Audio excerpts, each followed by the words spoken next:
오늘 정치 현안들 방담해 보겠습니다. 문재인 의원 문제, 또 통합진보당 문제. 오늘 또 오후에 새로 나온 얘기는 박원순 시장이 다음 대선에 나가지 않겠다라고 발언을 했다고 합니다. 자세히 분석해 보겠습니다.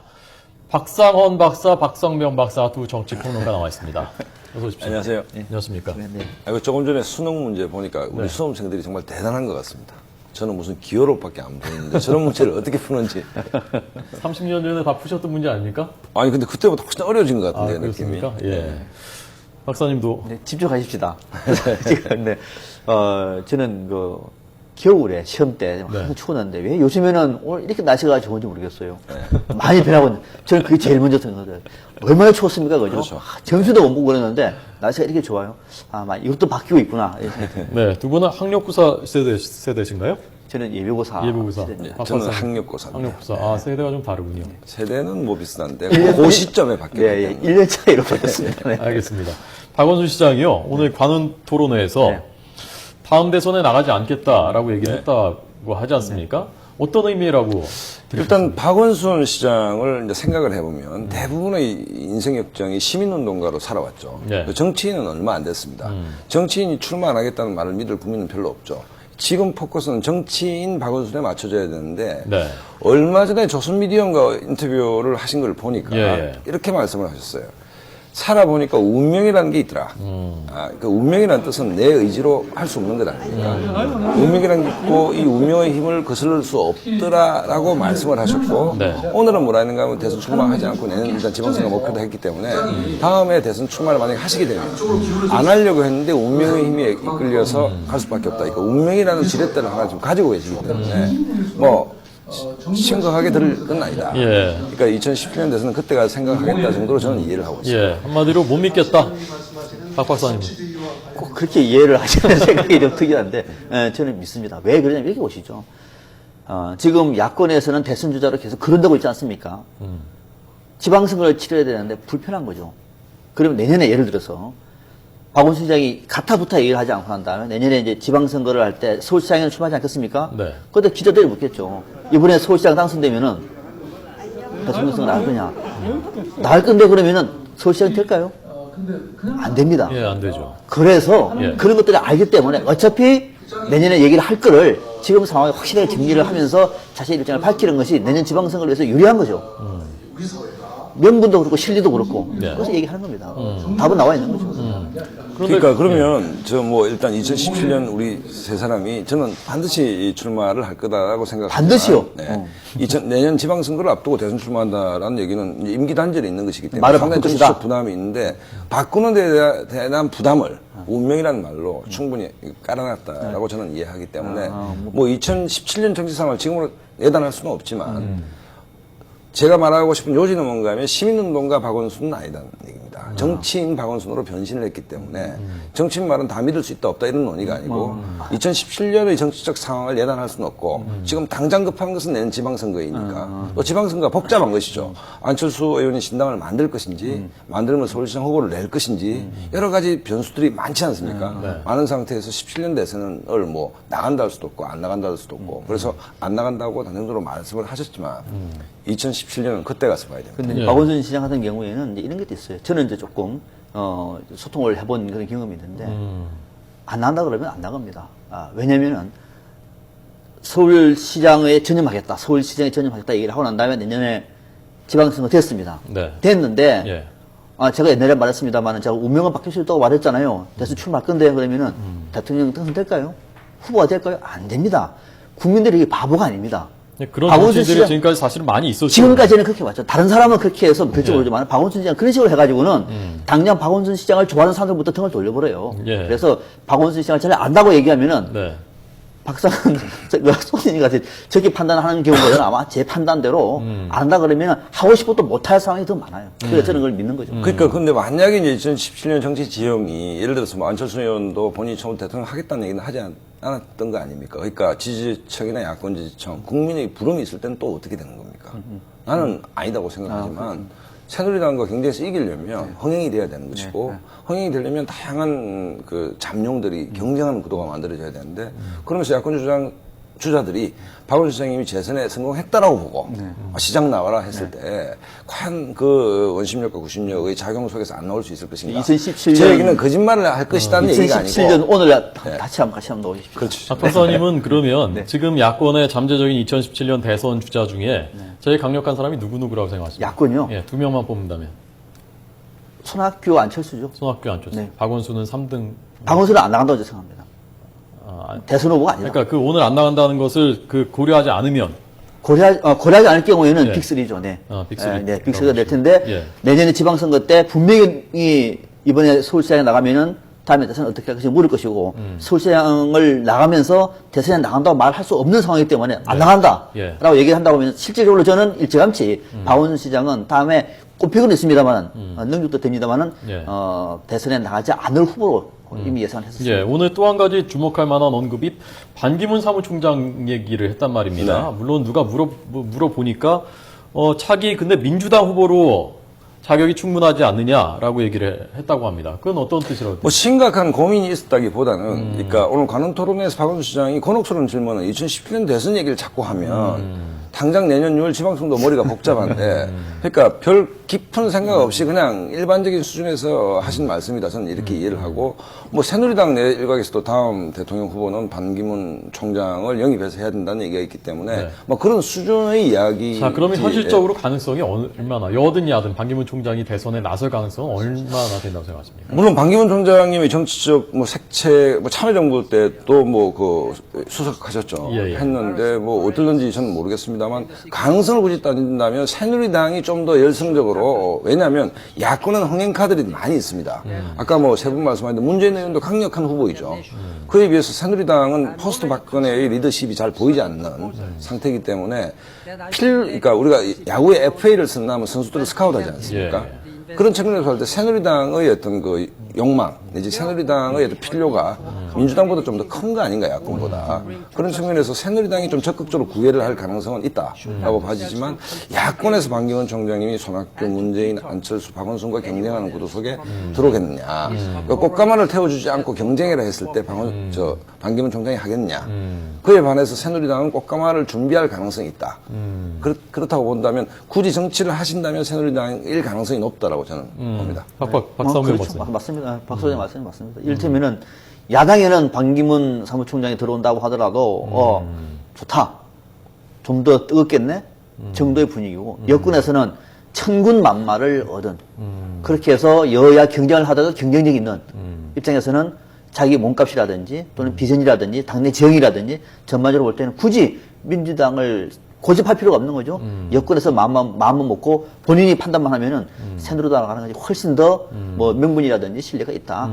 꼬꼬마라고 얘기했는데 꼬꼬마 동의합니다. 예, 아직은 그런데 이제 반기문 총장 얘기가 그럼요, 네. 호사가들이 그냥 말하는 수준에 불과하지 않습니까? 워낙 지금 여권에 예. 야당에 쟁쟁한 후보가 김줄 수 있는 사람이 많지가 않거든요. 예. 사람들은 많습니다만 그만 경쟁이 있는. 예. 그러니까 이제 반기문 총장 같은 경우에는 세계 대통령 아닙니까? 만약에 여당에 정말 대통령 후보로 나온다 그러면은 야당의 어느 후보도 만만하게 보기 어렵죠. 그래서 이제 예. 여당에 넣으면은 분위기가 또는 게임이 잘 되겠다라고 하는 호사가들의 얘기가 계속 반기문 그러니까 총장 본인의 입장에서 생각해 본다면 반 총장 본인의 입장에서 생각해 본다면 어떨까요? 가능성이 어느 정도 있다고 보십니까? 이런 판단을 할 제가 선택을 다른 할 통로로 네. 반기문 총장 쪽으로 좀 알아보니까 예. 대선과는 한마디도 얘기 안 해. 말도 하지 말라 그런다 그래요. 예, 그건 뭐 지금이야 당연히 그렇겠죠. 그렇죠. 그러니까 지난번에 유엔 사무총장의 재선하기 전에도 그렇고, 예. 근데 하고 나서도 이제는 부담이 없지 않습니까? 예, 예. 지금도 마찬가지예요. 대선 얘기를 잃지 못하게 하니까 무슨 생각인지를 모르겠습니다만은 가능성이 열려 있는데 예. 아직까지 우리가 그래서 뭐 이게 언론에서 반기문 총장의 의견이 어떤 것이다를 미루어 짐작하기는 조금 어렵지 않겠느냐. 그분의 입장을 존중해 주는 것이 좋을 것 같아요. 네. 오늘 그 박원순 시장이 내년 서울시장 재선에 전념하겠다라고 했다는데 여당에서는 지금 2017년 당장 걱정할 것이 아니라 내년 서울시장도 걱정이지 않습니까? 여당은. 그렇죠. 후보가 김황식 총리가 얼마 전에 전 총리가 얼마 전 귀국했고 정몽준 의원도 뭐 나설 수 있다라는 언급을 하고 그 두 사람이 많이 거론되는 것 같은데. 그렇죠. 박 박사님은 누가 제일 경쟁력이 있다고 보십니까? 일단 뭐 내년 지방선거는 큰 구도에서 보면 이제 수도권 세 곳 서울, 경기, 인천 아닙니까? 이 중에서 이제 최소한 경기 정도는 유지가 되고, 예. 그러니까 딴 지역을 이기고 온다 하더라도 수도권에 만약 전패를 한다면 상당히 정치적 부담이 있을 수밖에 없는 것이죠. 그런 면에서 이제 지금 홍문종 총장이나 뭐 당이 여러 카드를 지금 이제 시뮬레이션 해보고 있을 텐데, 뭐 김황식 그 전 총리도 뭐 본인의 뜻과 관련 없이 이제 호남 출신의 이명박 정부에서 가장 잘 된 인사가 김황식 총리다라고 할 정도로 무난하게 잘 총리직을 수행하셨기 때문에 새누리당으로서는 좀 매력적인 카드일 수 있다라고 보는 것이고, 또 정몽준 의원도 역시 뭐 다선 의원에다가 결국 또 선거를 많이 치러봤기 때문에 그러니까 지금은 카드를 만지작, 심지어 또 안대희 전 대법관을 거론하기도 합니다. 그렇기 때문에 오히려 지금 야당의 상황을 좀 지켜보면서 좀 서둘지는 않을 것 같아요. 야권의 상황이란 건 뭔가 하면 안철수 변수가 또 있지 않습니까? 신당을 만들 것인가, 만들면 후보를 낼 것인가, 안 낼 것인가. 한 가지. 그 다음에 내년 지방선거에 새누리당이 기대하는 것은 야권이 내년 지방선거에 단일 후보를 내기가 상당히 어려울 것이다. 2017년 대선을 임박해뒀다면 그것은 1대1 구도를 만들기 위해서 단일화의 압박이 거세지지만 지금은 뭔가 각자의 정치 노선을 가지고 경쟁할 수밖에 없는 구도이기 때문에 뭐 그런 것들을 종합적으로 고려하면서 최종적으로 후보를 정하지 않겠냐 이래 봐집니다. 만약에요, 박상명 박사님께서는 우리가 지금 뭐 상상은 해볼 수 있는 거 아닙니까? 박원순 대 김황식, 그리고 박원순 대 정몽준 대결이 성사된다면 판도가 어떻게 될 것 같습니까? 참 어렵습니다. 이거 박원순 뭐 당사자들이 무슨 근거로 그렇게 얘기하냐. 정치 평단을 감각으로서 예. 전반적인 지형을 보면은 박원순 대 정호원 하면은 박원순이 앞선다 봅니다. 김황식. 김황식, 예, 죄송합니다. 정호원이 생각 많이 하시나 보죠? 예, 총리를 얘기하다 보니까 김황식 전 총리는 박원순이 유리하다고 봐요. 두 가지 이유 때문에 그렇습니다. 예. 일단 박원순 시장의 시민운동이라든지 현직에 굉장히 프리미엄이 될 것이고, 두 번째는 뭐냐면은, 저도, 연배라든지, 이 시대적인 분위기가, 예. 박원순 쪽으로 갈 수밖에 없는 상황이 되겠다 싶은 생각이 듭니다. 왜냐면은, 지금 이 김황식 총리 같은 경우에는, 새로운 어떤 이 사람을 끌 수 있는 매력이 총리를 경험한 것 외에는 저는 별로 없다고 봐요. 예. 그래서 그 게임은 박원순 시장이 유리하다. 정몽준 의원이 나왔을 경우에는 박빙이다. 그래서 생각이 듭니다. 왜냐하면, 정몽준 의원 같은 경우는 자기 대선 주자예요. 여권에서 야 우리 정말로 괜찮은 한번 대선 후보 한번 만들어내자 라고 하는 분위기 붙어버리면요 알 수 없습니다. 예. 지방선거의 서울시장은 대선으로 가는 길목 아닙니까? 예. 그래서 오히려 여당 지지층에서는 서울시장을 얻는 것이 아니라 자기 대선 후보라 뽑아보자 라고 하는 분위기 붙어버리면 이건 만만치 않은 거거든요. 네. 그래서 정몽준 의원 나설 경우에는 그때 구도라든지 이슈를 봐야 되겠습니다만은 아마 박원순 시장이 가장 부담스러운 후보가 되지 않겠느냐 이렇게 예상합니다. 예, 알겠습니다. 다음 통합진보당 오늘 헌재가 평의를 했다고 합니다. 그래서 가처분을 언제까지 논의할 것인지 그 결과 아직 그 결과는 전해지지 않고 있는데 어제는 주심 재판관이 정해졌다고 하고요. 주심 재판관이 이정미 재판관이라고 해서 그 9명 중에서 상대적으로 진보 쪽으로 분류된다. 아니다. 그거 분류하기 어렵다. 중도 예. 쪽으로 보는 거죠. 네. 어떻게 보죠? 저는 중도로 봅니다. 중도인가요? 중도인데 예. 전체적으로 대법관 안에서 중도라고 얘기하면 상대적으로 진보적이죠. 여러 명이 보수가 있는데 나는 보수 아니야 라고 했던 뜻이기 때문에 나도 진보적인데 한 명의 진보보다는 전체적으로 이제 헌법재판관들의 성향이 어떠냐가 중요한데 네. 저는 두 가지 측면에서요. 청구의 건이 기각 또는 각하될 수요 인용이 안 될 가능성이 높아 보여요. 두 가지 이유 때문에. 하나가 네. 뭐냐면은 자, 잠깐만요. 네. 이정무 재판관 프로필 잠깐 네, 보여주시면 보면서 계속 말씀 듣도록 하겠습니다. 예, 말씀. 프로필 돼 있습니까? 예. 자, 이거 아니고요. 그냥 말씀. 지금 넘어가야 네. 예. 두 가지의 경우인데 예, 예. 하나는 만약에 통진당이 해체가 됐을 경우에 네. 권력에 의해서 예. 그 후유증이 정말로 만만치 않을 것이다. 그 후유증이 청와대나 정부를 밀어붙였다고 하더라도 헌법재판소는 역사에 남을 재판이고 전 세계적으로 지금 남을 만한 기록이거든요. 이 논리를 가지고 지금 갖고 있는 우리가 알고 있는 이 논리를 가지고 밀어붙이기에는 설사 해체를 한다고 하더라도 예. 후유증이 만만치 않을 것이다 싶은 생각이 첫 번째 이유가 들고요. 네. 두 번째는 뭐냐면은 아주 법리적으로 논리를 따진다 싶니다. 법리적으로 할 때 이 법리적에서 상당수 학자들도 반신반의를 해요. 반신반의. 이런 상황 속에서 헌법재판관들이 양심을 걸고 하기에는 상당히 부담스럽다. 네. 더더욱이 알로라고 하는 실체가 규명이 안 된 상황 속에서 그것도 무릅쓰고 예. 재판관들이 이걸 밀어붙여가지고 맞아 해체하자 하기에는 평생을 법관으로 살아온 사람들의 판단은 정말 그렇게 보면 단순하게 볼 일은 아니다. 예. 두 가지 측면에서 보면은 아마 당 해체는 쉽지는 않겠다. 네. 라고 하는 생각이 듭니다. 예. 일단 뭐 헌재가 이 여론조사 네. 결과 하나 나온 게 네네. 있으니까 그거 잠깐 소개하고서 그다음에 네, 그러시죠. 예, 박상헌 박사님 말씀 듣겠습니다.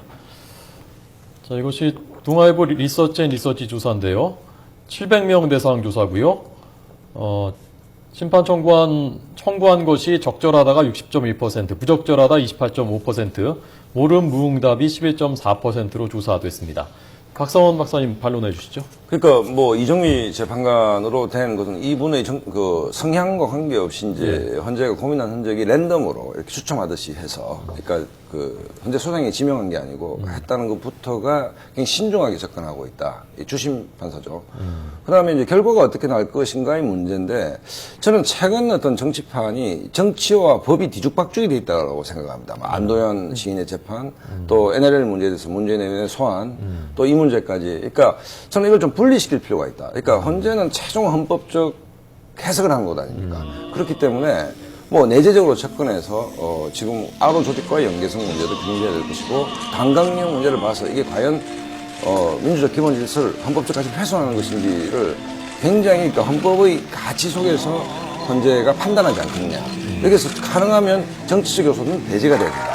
그렇게 본다면 결과가 어떻게 날지는 예단할 수 없다라고 봐지고 다만 하나 이제 이게 그 합정동 회의가 없었다면 그러니까 물론 지금 그 아로 조직 가지고 지금 다툼이 있지만 예. 합정동 회의가 있었던 것이고 거기에서 헌법기관이 이석기 의원의 황당한 발언이 있었던 것이고 혁명 이제 무장 공개에 관한 이것은 국정원이 국회에 보고했고 야당도 이석기 의원의 발언을 들었던 것이고 그것은 명확한 사실이거든요. 그다음에 정치적으로 저는 이미 통진당이 좀 사망 선고를 받은 것이 아니냐 봐지는데 그것과 정당 예산은 저는 다른 문제이기 때문에 어쨌든 헌재가 헌법적 테두리 속에서 이것을 판단하길 국민들도 바라고 있을 것이고 네. 또 그렇게 할 것이다라고 저는 생각합니다. 자, 오늘 저희가 톱뉴스가 조금 전 말씀하신 그 안도현 시인 네. 이 일부 유죄 선고받았다는 거거든요. 배심원들은 다 무죄 판결 내렸었는데 그거 어떻게 보셨습니까? 두 분은? 저는 법관으로서는 저는 양심을 지켰다고 봅니다. 예. 고민을 많이 했다고 그러죠. 예. 국민 참여재판의 결과, 만장일치에 대한 결과와 법에 대한 최종적인 판단은 법관의 질 문제이기 때문에 고민을 했는데 일부 유죄를 한 것, 어떤 좀 절충점을 찾은 느낌이 들어요. 예. 이제 그 허위사실 문제만큼은 위법이 아니다. 라고 했고 이제 후보자 비방은 그래서 유죄고. 비방 문제만 이제 일부 유죄를 했는데 예. 법관으로서 고민하다가 국민 참여 재판도 어느 정도 수용을 하면서 법관으로서 양심을 지켰던 좀 어떤 절충점을 찾은 것이다. 예. 크게 저는 뭐 다른 쪽에서도 반발하지는 않을 것 같아요. 예. 저는 생각이 좀 다른 것이 네. 아까 정치와 법이 뒤죽박죽이 돼 있다라고 보는 것이 뭐냐면 예를 들자면 이제 허위사실 유포는 무죄다. 그럼 이 취지가 저도 읽어보니까 본인이 그렇게 확신을 했기 때문에 그러니까 그 일부러 거짓말을 한 게 아니고 그 안도현 시인은 그 유무기 박근혜 대통령이 갖고 있다는 여러 가지 확신이 있었기 때문에 그 얘기를 했으니까 이걸 그러니까 쉽게 말해서 어떤 악의적 의도가 아니다라고 얘기했는데 이 부분이 굉장히 애매한 게 예를 들어서 박상현 박사님하고 저하고 경쟁하는 어떤 선거구에서 예. 근데 우리 박 박사님한테 혼의 여식이 있다. 허위사실 아닙니까? 근데 나는 이걸 상당한 근거로 들었다. 예. 그러면 그것이 악인지 내가 신념을 갖고 있는지 그걸 뭐로 판단하느냐의 문제죠. 네. 그래서 상당히 정치적 절충에 가까운 그러니까 배심원들이 뭐 만장일치로 무죄를 했기 때문에 예. 뭐 요소가 있다라고 봐지고 또 하나의 문제는 뭐냐면 안도현 시인 사건을 보면서 지금 국민참여재판이라는 것은 참여정부의 최대의 그 사법개혁의 치적 중에 하나입니다. 또 참여정부 인사들이 자랑을 했습니다. 그런데 그 문재인 의원이 법정 밖에서 무죄다라고 얘기를 했고 재판 내에 있었습니다. 예. 이 얘기는 뭔가 하면 참여정부의 가장 큰 치적 또 그 문재인 의원도 법정인 아닙니까? 그걸 스스로 짓밟는 것이고 이런 사건에 대해서 국민참여재판이 온다는 것에 대한 논란이 일어났거든요. 정치적으로 대단히 부적절했다. 그래서 지금 현재 국민들이 혼란스러워하는 것은 법과 정치가 너무 뒤죽박죽 짬뽕이 되다 보니까 어떤 객관적인 법리적 판단의 영역이 있는 것이고 예. 정치적 판단은 정치적 판단의 영역이 있는데 이게 뒤죽박죽 섞여 있다 보니까 계속 논란이 정폭이 되고 좋은 제도마저 안착을 해서 나무도 성장하기 전에 뭐 이게 흔들리는 수밖에 없는 것이고 예. 그런 측면이 있다라고 이게 예. 법은 정치적으로 1분 가고 남았습니다. 예. 1분 동안만 아니, 말씀해 주시죠. 법은 정치로 가고 정치는 법으로 가다 보니까 중간에 만난 게 뒤집박혀되는 측면이 있습니다. 정치에서 보면 정치가 사법화하기 굉장히 위험한 겁니다. 국민참여재판 성과가 있는 거죠. 의미가 있는 겁니다. 재판까지도 이제는 국민이 개입할 수 있는, 참여할 수 있는 얼마나 좋은 겁니까? 그런데 정치는 좀 유보하자. 우리 사회가 너무 진영 싸움이기 때문에 정치 문제를 빼고 나머지 강력 사건이라든지 뭐 명예라든지 이런 문제는 충분히 활용을 하되 정치적인 쟁점만큼은 좀 유배해주면 좋겠다라고 하는 나름대로 어떤 개선안을 좀 여야가 고민했으면 좋겠어요. 제가 마지막으로 한 말씀 드릴게요. 이 똑같은 재판을 국민 참여 재판으로 해서 대구에서 했다면 다르죠. 어떤 결과가 나왔을까? 그럼요. 그것도 한번 그러니까 의심을 가지고. 정치는 논의를 하자는 겁니다. 예. 예, 알겠습니다. 두 분의 견해는 많이 다르지만 서로 말씀하실 때 공감대를 표시해 주시는 그런 그 토론의 태도 그리고 어떤 그 공감대가 접점이 좀 만들어지는 이런 그 토론이 우리 사회 곳곳에서 좀 이런 분위기가 성숙이 됐으면 좋겠다 하는 생각도 했습니다. 그것은 진행을 너무 잘하셨어요. 이런 칭찬도 서로 칭찬해줄 분위기도 참 좋습니다. 박상헌 박사님, 박상명 박사님 두 분 고맙습니다. 네, 고맙습니다.